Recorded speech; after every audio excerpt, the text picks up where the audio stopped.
Go to my brother, what's happening? Hey, fantasy, in session. We talking touchdowns, reception, interceptions. Every time. Gets me every time. Every time.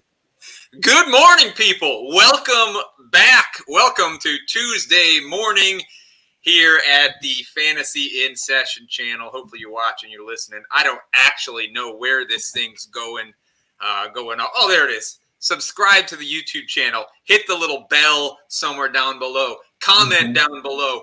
Tell your friends about the damn channel. Some shit is going down here. It's a wonderful place to be. I'm Dweeze Nuts, kind of halfway hosting this waiver wire news you can use show with your boy Javar. How you doing, Javar? You know, it's a lovely morning. You know, every morning from here on out for the rest of this year, even if I have a bad morning, it's going to be lovely because Atlanta is finally champs. We're here, you know. We're here. We out here, so it's good. The sun always shining in A for real now. Nice. Take what you can get, man. The Falcons aren't going anywhere for a while, so take what you can get. Hopefully, you won some money on that series as well. It's always makes it a little bit sweeter. I'm not even the better. I got too much anxiety already. So if I bet $20, I'm gonna be like, come on, man. Oh yeah.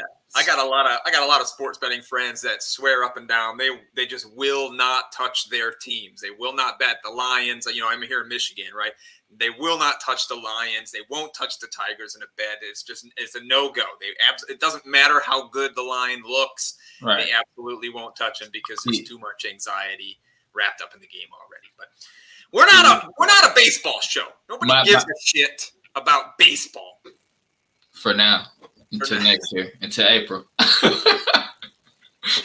Spring comes around and it kicks back up again.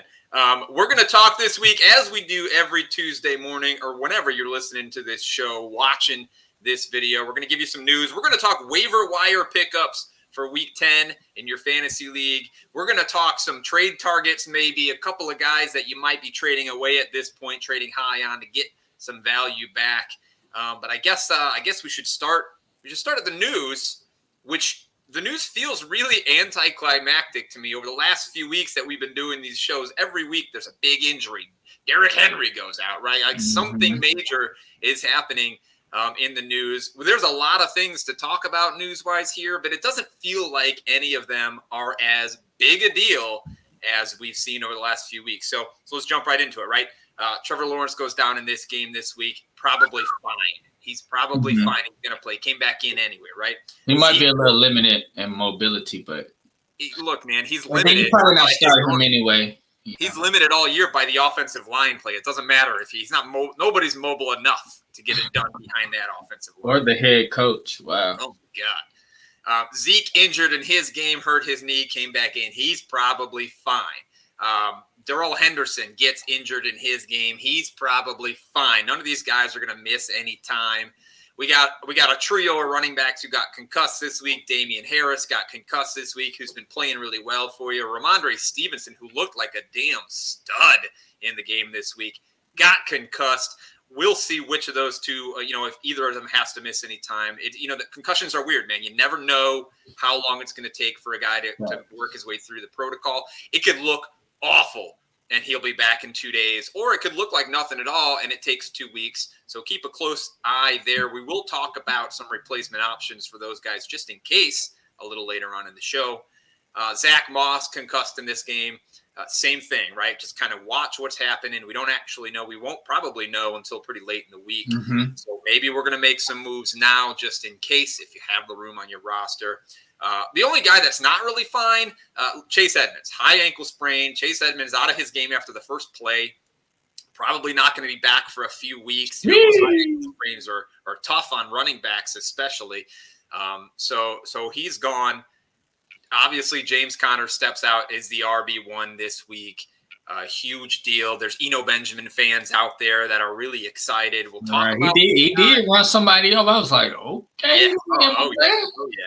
The LQ posted that clip on Twitter this morning, I think, telling people to run out and go get him. We'll talk about that later on in the show. Let's see. What else is going on? AB still in his boot. Who knows when this guy, the older you are, the longer it takes to heal up. I know. I can attest to that. You say you know.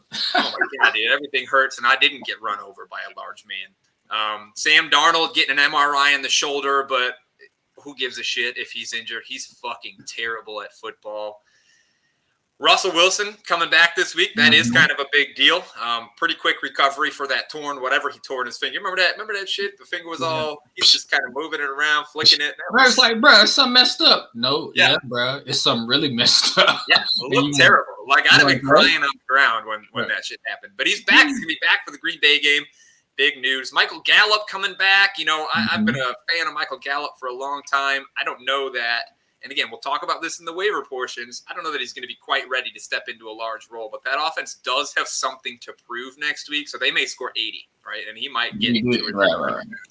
Just because. Corey Davis looks like he's coming back this week to a Jets team who, it doesn't matter who's the quarterback. They are producing offensive numbers. All three might have the opportunity to start this. Like, who knows? Who cares what's going to happen? It looks like there's some value again in New York. Chris Carson back on the field after a long time. Probably going to play. Might be on a snap count this week. Something to watch.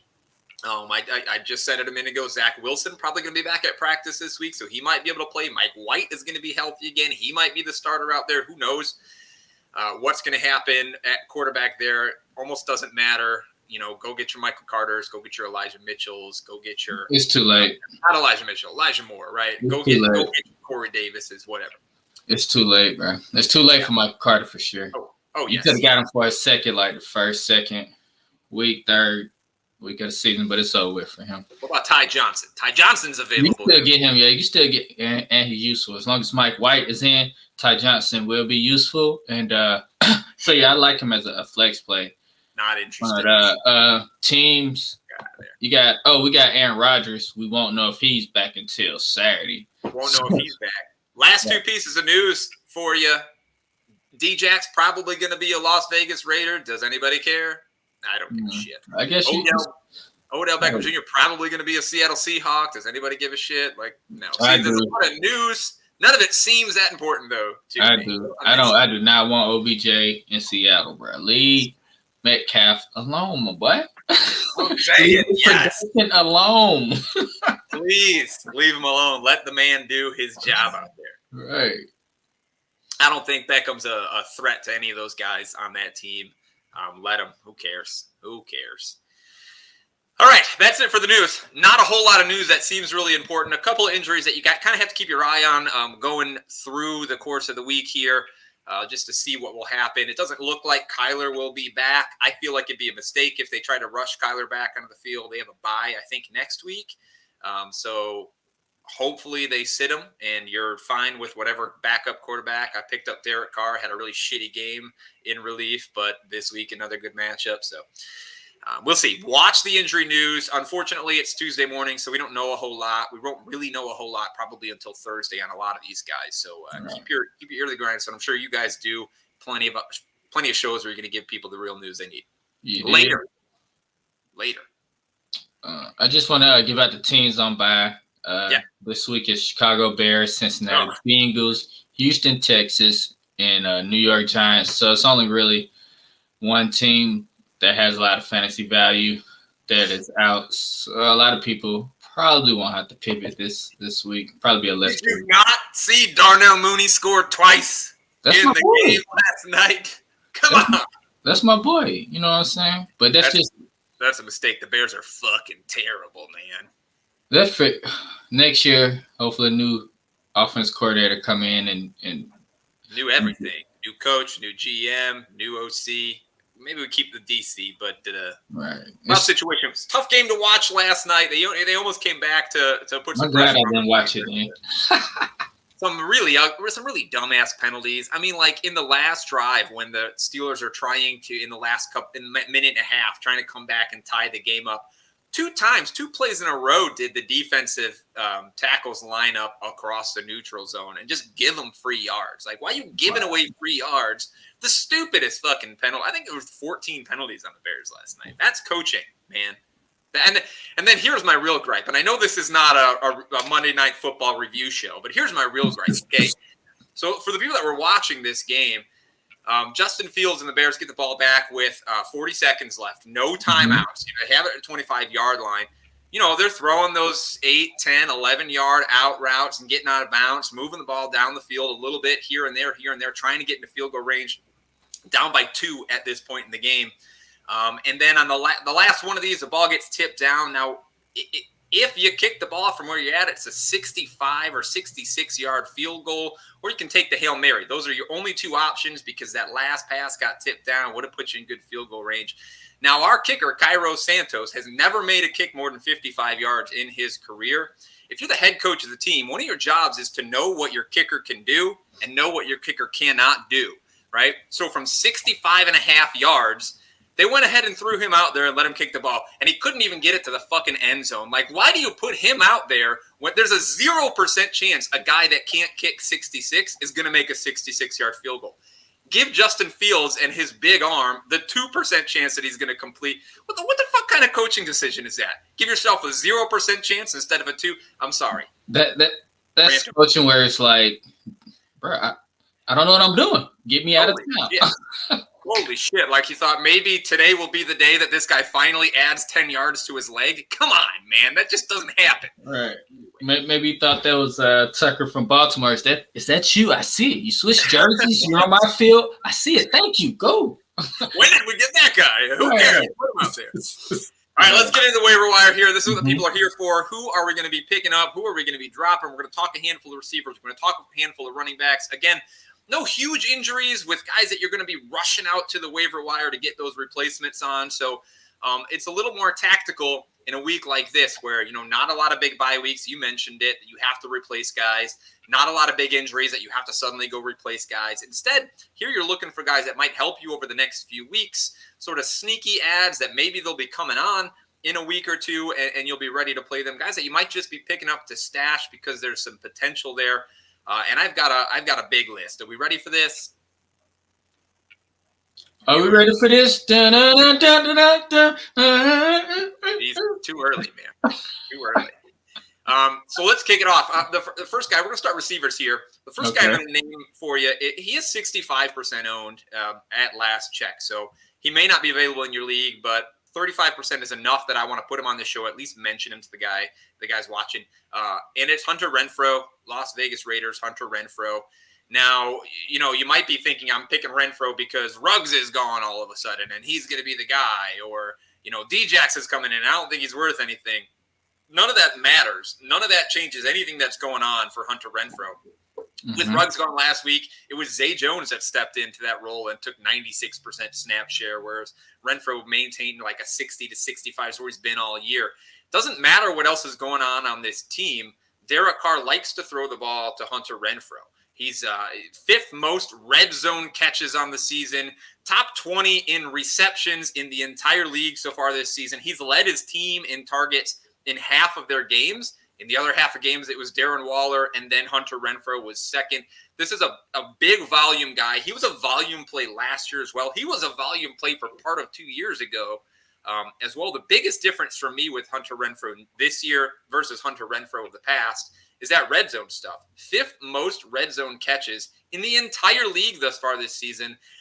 He's not a big guy. He's not a fast guy. He runs an okay route. He just knows how to use his body, and Derek Carr trusts him when it counts in that red zone. So I like Hunter Renfrow because he's going to give you the volume every week. He's never going to have a 0-point week, a 2-point week. You're guaranteed 10, 12 points every week just on his catch volume alone. But then there's going to be those weeks where he catches a touchdown, maybe catches 2 touchdowns because of that red zone work. That's a nice combination for me. And, as unsexy as a pick Hunter Renfrow is for your fantasy team, he's the kind of guy that can push you over the hump and win you the weeks. Maybe win you the weeks where your big studs have a down week, like every big stud in the league did this past week. If your quarterback, Dak Prescott, throws up a shitburger game like he did last week, maybe Hunter Renfrow's floor is the thing that kind of seems. Or Josh Allen. But any of these guys. I totally agree. Hunter Renfrow is this year's, how Cole Beasley came on. Oh, yeah. Last year he was just getting a lot of targets and he became useful for the rest of the season. Renfro has been a great wide receiver 3 all season and under the radar, like you mentioned. So I love it. He needs to be on your team and in your flex spot, especially in deep leagues. Also worth mentioning that pass offense has one of the easiest schedules going forward for the rest of the season in the league. Like Derek Carr has the easiest quarterback schedule moving forward rest of season. A lot of really cushy matchups. So Hunter Renfrow could be the beneficiary of a lot of that boon for Carr if he can get his shit together after a really bad game for me. I might have clipped this portion. I've been trying to sell Renfrow in one dynasty league, and you've been spot on. Show him the show, and then you can get rid of him. Another wide receiver that I think should be right near the top of your list. He's a guy that I picked up right before the game started. Thankfully, I don't have to fight for this guy. It's Brandon Aiyuk, 60% owned, so he's available in about 4/10 of all the leagues out there. Look, it looks like he's out of the shit house. This is what people have been waiting for. We know that Brandon Aiyuk is an insane athlete. With the ball, he can do a lot of really interesting things. He can get open anywhere. He's electric as shit. For whatever reason, Kyle Shanahan has just not been a fan this year. You hear the reports. He's been slacking in practice, partying too much with Trey Sermon. But it looks like Aiyuk might finally be out of the shit house. Just one less target than Deebo Samuel this past week. The team is desperate for somebody to get targets other than Deebo Samuel.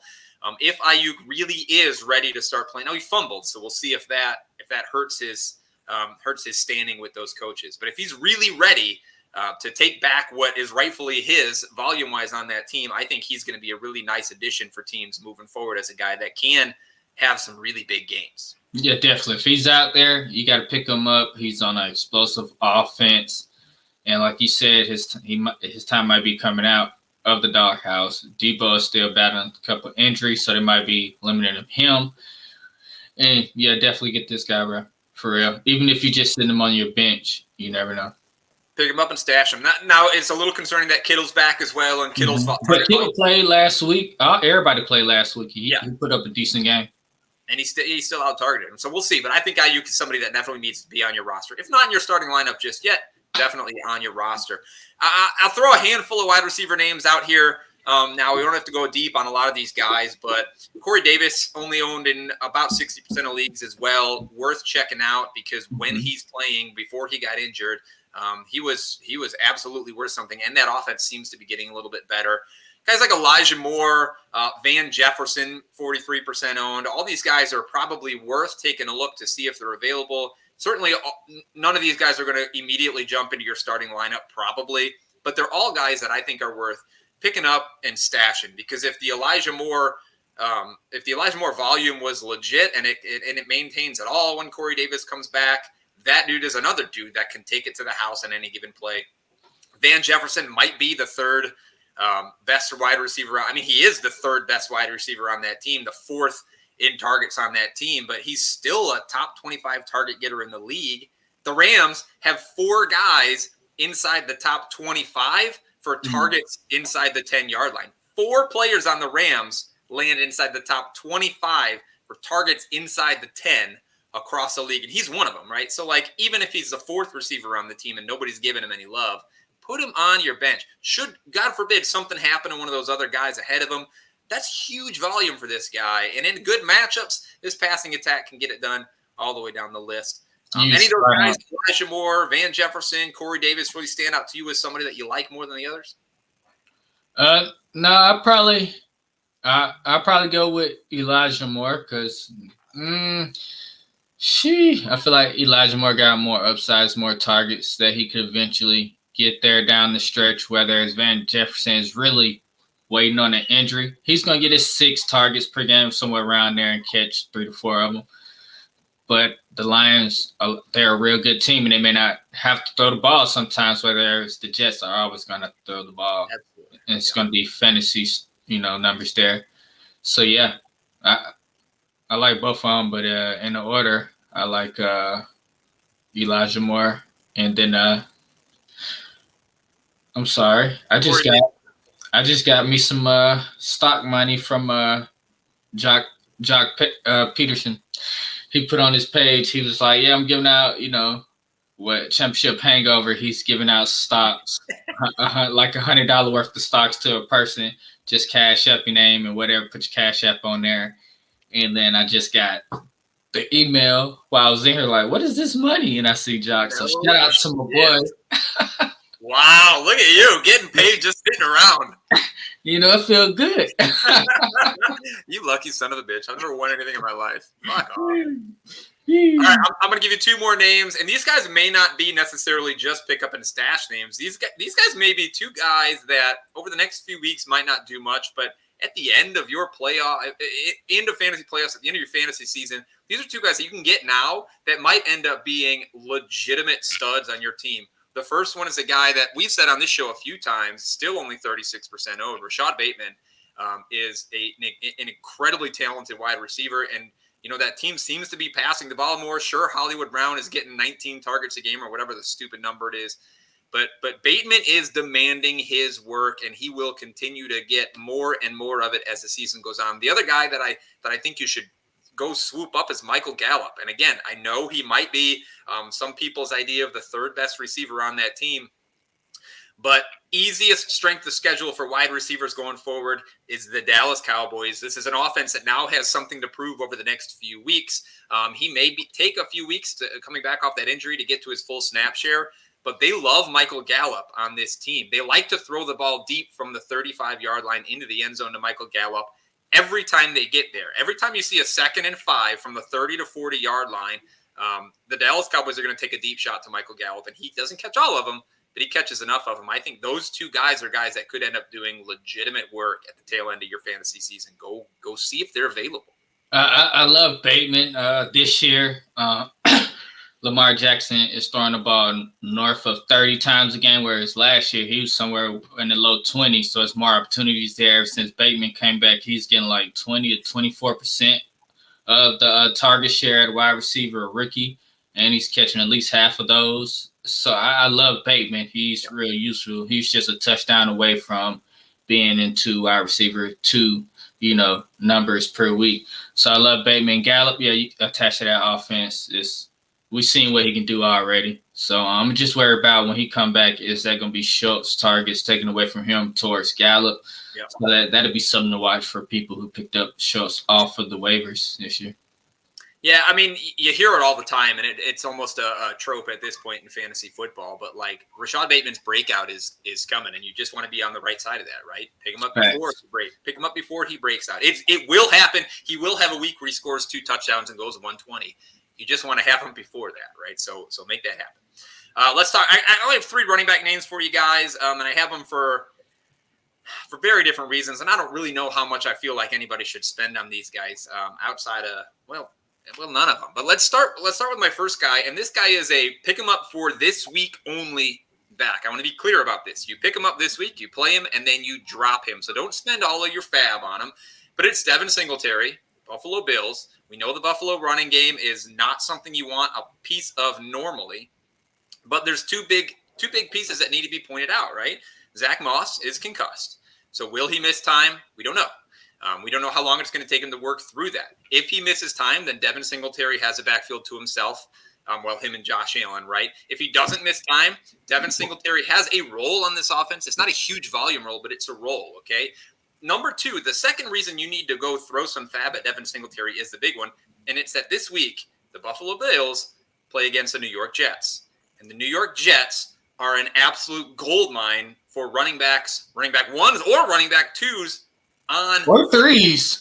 Or 3s on football teams. Look, over the last 7 football games, 12 different running backs have scored touchdowns against the New York Jets. And a running back has scored in every single week except week 1. The only team that could not get a running back into the end zone was the Carolina Panthers and Christian McCaffrey in week 1. He couldn't score. He had 130 yards total offense, but he couldn't get in.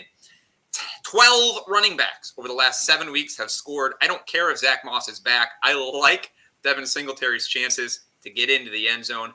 This is another offense that this week has something to prove after getting embarrassed by the Jacksonville Jaguars. I think they score 60. And I think Devin Singletary has as good a chance as anybody to get 1 or 2 of those touchdowns. Pick him up, put him in your lineup. It doesn't feel good to do, but you got to trust the process here. All we can do in fantasy football is play the probabilities.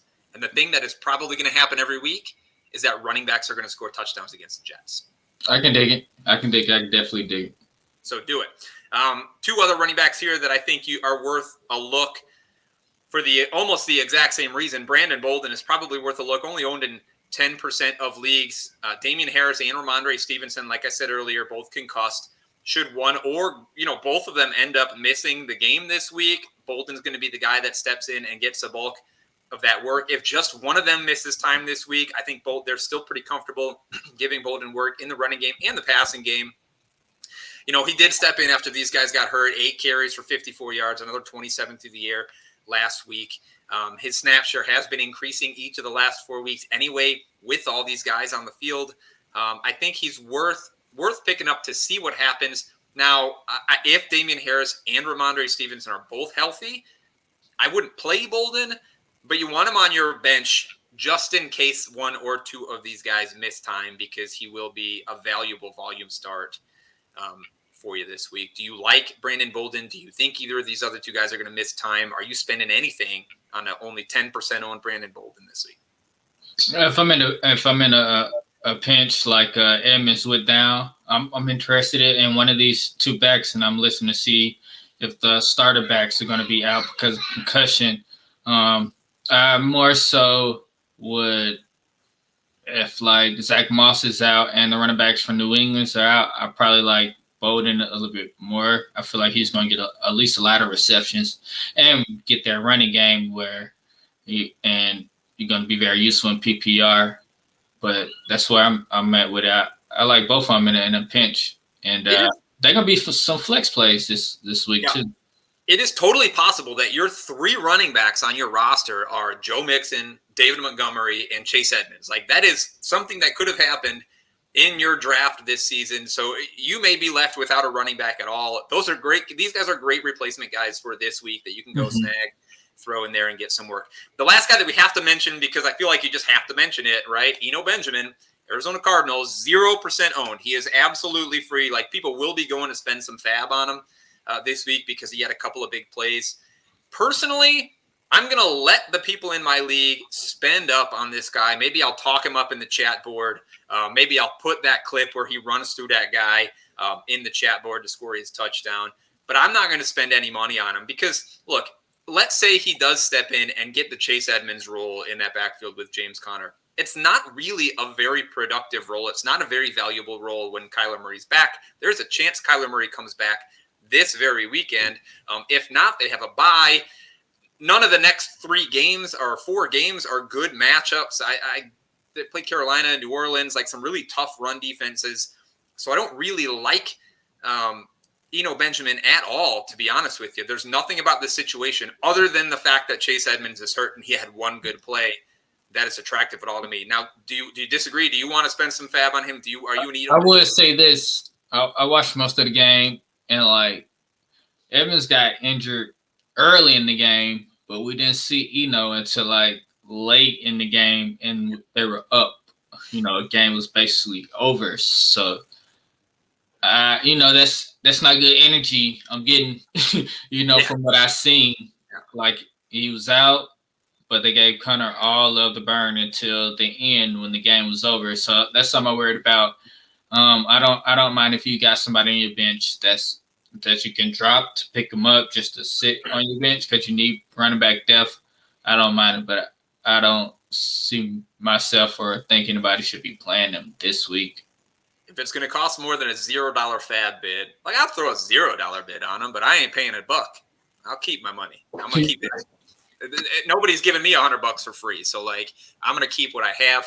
Maybe people throwing cash at you, you might as well throw it out there on a guy like Eno. That's it for me for waiver wire pickups. Is there anybody that I'm missing that you feel like people should absolutely go and snag this week? Maybe a tight end that we didn't mention, maybe a replacement quarterback. Am I missing anybody? If you got Commit still out there, I would take a chance on him. His numbers have been going up each week. It looked like the Bears are trying to scheme him into play, sure. And he's one of the rookie quarterback's favorite targets. Last night he went 8 for 6 for 87 yards, and that's useful in tight end premium leagues. I had another tight end. Well, let me talk to the Cole Kmet issue. First of all, they are on bye this week, so like if you're going to get him, you won't have to spend anything on him. So like, if you're trying to shore up that position, go ahead and do it. And watching the game, Cole Kmet is the only guy right now that Justin Fields looks to when he's scared, and he spends half of every game scared in the pocket. You can see it in his feet. He always settles in for the last drive or so, but he spends half the game scared for good reason. That offensive line is really bad. So Justin Fields will spend half of each game scared moving forward. And when he's scared, he looks to the big guy. I mean, that's just, human freaking behavior. Like, that's what happened. We get scared. We look to the big guy. He's the easy target, so he's going to throw a lot to him. So that's not a bad take if he's available. And Pat from the Steelers, another player we saw last night. If he's available, he's getting a lot of red zone targets. Big Ben is looking for him. What do you think about that guy? I think he should be rostered. God, watching that game, man, Freiermuth looked like the best football player on the field for either team all night long. I think Pat Freiermuth is legitimate. And, yeah, Ben's always kind of liked the tight ends, and he has latched onto this kid. So I don't know what his availability is. I doubt that he's super available anymore just because he's sort of been the hot topic for the last few weeks. But certainly look. Yeah, and spend a lot if you can snag. He's at 49% rostered on Sleeper right now. Go get him. All right, let's talk trade targets. Let's pivot a little bit here. I've got a handful of guys that you should go target, and I've got one guy that I think you should be trading away while you can. Let's start with my targets. One of my favorite things, and it seems to be pretty formulaic for me. I don't do it on purpose, but it seems to happen every week. Is find a guy who had a bad week and then had a bye. Okay, if you find a guy who had a bad week and then a bye week, the owner of that dude is sitting and stewing on that bad week he's got 2 weeks where he's got to sit and think about that really bad performance from his player. This week's example of that is Deandre Swift. He put up a 5-point performance and then he had a bye. Now, I know Deandre Swift is sort of still a hot commodity out there in the league, but I think you should try throwing some offers out to get you some Deandre Swift. See if the owner, after 2 weeks of stewing on that 5-point performance, is fed up and ready to move on. Deandre Swift is a running back one for me moving forward. I think he'll finish in the top 12. So pay up. I would give up an RB2 to get Deandre Swift. Look, he has the 15th most catches in the league, period. He's already had his bye week, and he has the 15th most catches in the league, regardless of position. This is a guy that catches a ton of passes. His 18.5% target share is second on the team, but it's the best among running. I think it's actually second behind Kamara and running amongst running backs. But 18.5% target share is stupid high. Only T.J. Hawkinson, who's at like 18.6, he's got like a tenth of a point higher, has more targets on this team. And unless you count Cordero Patterson as a running back, which I don't really count him as a running back, Deandre Swift has 100 receiving yards more than the next best back, who is J.D. McKissick. It's actually 83 yards, but he's got 100 receiving yards more than the next best back, 15th most catches in the league with an 18.5% target share that's not going anywhere. I don't care how bad this team is. Deandre Swift is somebody that I'm trying to get everywhere I can, so that he can give me that super solid receiving floor you'd love from a back. Yeah, you got to pay a price for him, but if some guys are worth it. If somebody's giving you just a little discount on it, definitely go pounce on that Swift. I would be willing to trade Joe Mixon straight up for Deandre Swift. Yeah, I would too, but I think I just probably stay Swift unless I'm an owner. I feel more safe with Mixon floor, but I'm just stay with Swift. Swift gonna have those boom games. For sure. Try it. Try the waters there. A couple other guys that I think you should think about targeting just because they had some really bad weeks. How about Zeke? 2 weeks in a row that were really bad performances. Now, we did get double digits in, depending your scoring format this week, but he certainly didn't look really good. Nobody on that Cowboys team did. In fact, hey, go throw some targets or some trade offers at all of the receivers on this team. CeeDee Lamb, go get Amari Cooper. See if you can get them, even if you have to pay up a little bit. I said it earlier in the show. There is no team in the league that has an easier schedule for fantasy football scoring for the wide receiver position than the Dallas Cowboys moving forward. This is still an offense that is incredibly high-powered. Throw money, throw offers for every one of these guys to see if you can find an owner that is on tilt after a really bad week. Yeah, I don't think nobody gonna trade away CD, but you'll have some people on the fence with Cooper, and you could definitely get Gallup for cheap. Yeah, and see some people are probably frustrated with Zeke.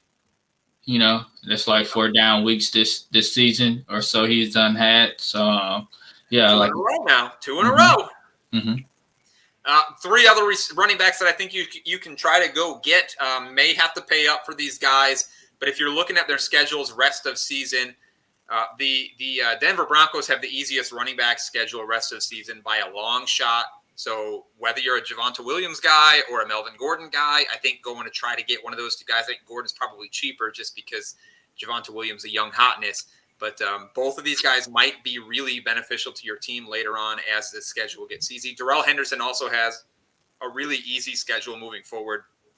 So if you've got somebody who's facing a murderer's row down the stretch and you just don't like the matchups that you're going to have to start them against week in and week out, maybe go see if you can get one of these guys who's going to have much easier sledding downhill towards your championship.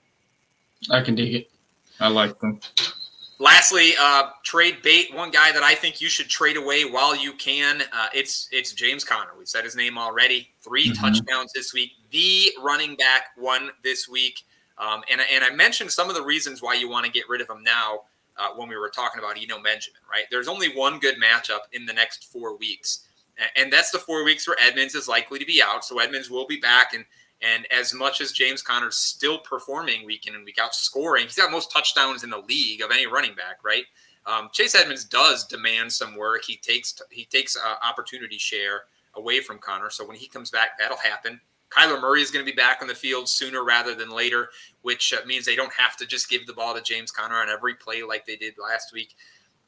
I just think you should capitalize on the performance you had, but not just the performance. Like the James Conner owner, sure, he really liked that 38% point performance that he saw on your bench. Or you are the James Conner owner. Let me say that again.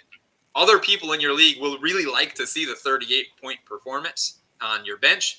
They'll also be really excited that Edmonds is out for a while, for 4 weeks, so sell them on that. Sell them on the fact that this guy, James Conner, scored in just about every week, that he's the leading touchdown scorer among backs in the league. I think you can get quite a nice haul for James Conner right now, and now is the time to do it. Don't wait 1 more week, because if next week's a bad week, then he will lose all trade